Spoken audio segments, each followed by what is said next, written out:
దర్శకత్వంలో నాగార్జున హీరోగా నాన్న జీవితంలో జరిగిన ఒక సంఘటన తీసుకుని ఆ సినిమాకు కథ అల్లడం జరిగింది విజేంద్ర ప్రసాద్ గారు. విజేంద్ర ప్రసాద్ అంటే బాహుబలి. ఈ కుతుక పట్టుకున్న అమ్మాయి ఎవరు? ఒకతను పెద్ద ఆయన పట్టుకుంటాడు కదా, కుతుక పడతాడు, ఇట్లా వదిలే అని అన్నాడు కదా. మనకు తెలుసు అటువంటి చరిత్రలో సుద్దాల హనుమంతు గారి ఇది ఒక 1 minute only sir. Yes sir.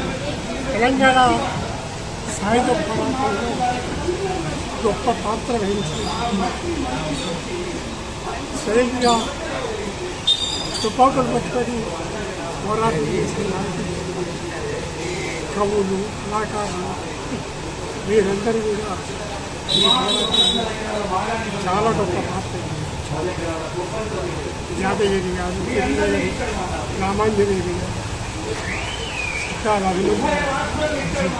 ఇలాంటి వారందరూ మహత్తరమైనటువంటి తమ రచనలతో పాటలతో ప్రజలను చైతన్యవంతం వారికి నా రెడ్ సాల్యూట్ ఈ